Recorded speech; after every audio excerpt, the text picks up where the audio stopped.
Madame Marche.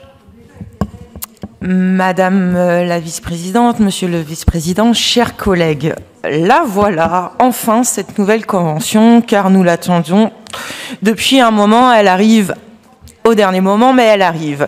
Et en guise de cadeau de Noël, nous avons 2 délibérations pour le prix d'une, puisque vous nous proposez de débattre dans le même temps de la feuille de route Mobilité 2035. Parlons d'abord de cette convention que nous signons pour 10 années avec la SNCF, enfin un peu moins de 10 ans finalement, avec les coups de canif liés aux différents lots géographiques livrés progressivement à la concurrence à compter de 2028. La position de notre groupe, n'en doutez pas, n'a pas changé. Nous nous opposerons toujours à cette logique libérale qui s'applique au secteur ferroviaire comme aux autres.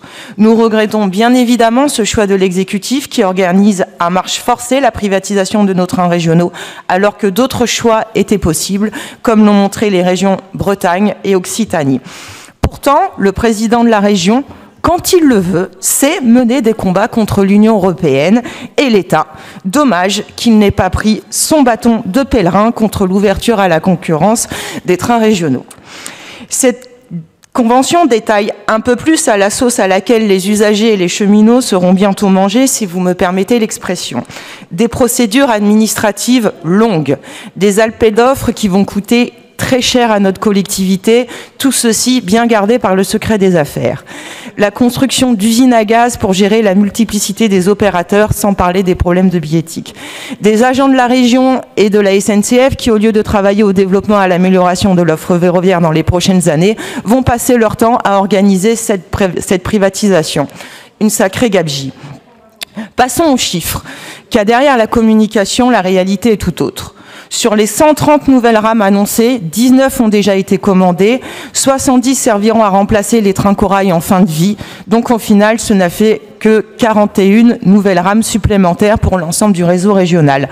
Sachant que l'ouverture à la concurrence avec le découpage des lots géographiques entraînera de facto un besoin supplémentaire en rames, car le lot A ne prêtera pas au lot B et vice-versa. 5,7 milliards d'investissements consacrés par la région. Ce chiffre peut impressionner à première vue, sauf que vous devez soustraire les 2,2 milliards d'euros de péage qui sont une obligation et que du coup, il ne reste que 500 millions pour 12 ans. Cela fait très peu pour l'infrastructure ferroviaire. Nous sommes donc bien loin du choc de l'offre annoncée. Et de ce que nous savons des discussions menées autour du CPER Mobilité, le président de la région l'a parlé, monsieur le vice-président, vous l'avez parlé, le compte n'y est pas et n'y sera pas. Nous sommes donc très inquiets sur l'avenir du maintien de nombreuses lignes du quotidien qui relient nos territoires. Passons aux mobilités positives du quotidien, cap sur 2035, où l'ambition affichée d'un doublement de l'offre des cartes TER quand il n'est que 30% sur le ferroviaire. Certes, les lignes ferroviaires ne peuvent pas desservir l'ensemble de notre territoire. Les cars ont donc leur utilité, mais doivent demeurer en complément de l'offre ferroviaire et non se substituer au train. Monsieur le vice-président, vous nous l'aviez assuré en commission. Mais alors pourquoi le déploiement d'une ligne de cars entre Saint-Étienne et Clermont est-il détaillé dans cette délibération alors qu'une ligne ferroviaire existe et qu'il est impératif de la rénover? Je pense en particulier au tronçon entre Boin et Thiers qui attend les travaux nécessaires depuis des années. Cela a de quoi interroger. Je veux m'arrêter également un instant sur cette question qui m'est chère et à l'ensemble de mon groupe, celle de la présence humaine dans les gares, dans les trains et dans l'ensemble des transports. Cette convention, comme la délibération CAP 2035, n'a aucune exigence sur la présence humaine.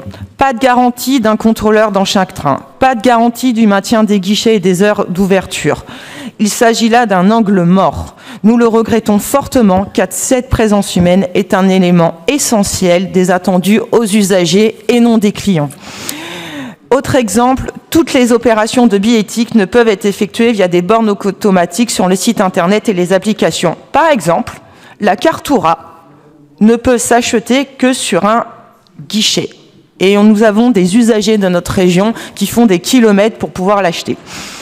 Chaque usager doit pouvoir choisir le mode d'achat qui lui convient. Pour conclure, Je dirais que les choix politiques en matière de mobilité qui nous ont proposés dans ces 2 délibérations manquent cruellement d'ambition et ne nous permettra pas de devenir la première région à atteindre la neutralité carbone d'ici à 2035. Pour cela, il faudra être plus ambitieux, agir plus vite. Merci beaucoup, Madame Marche.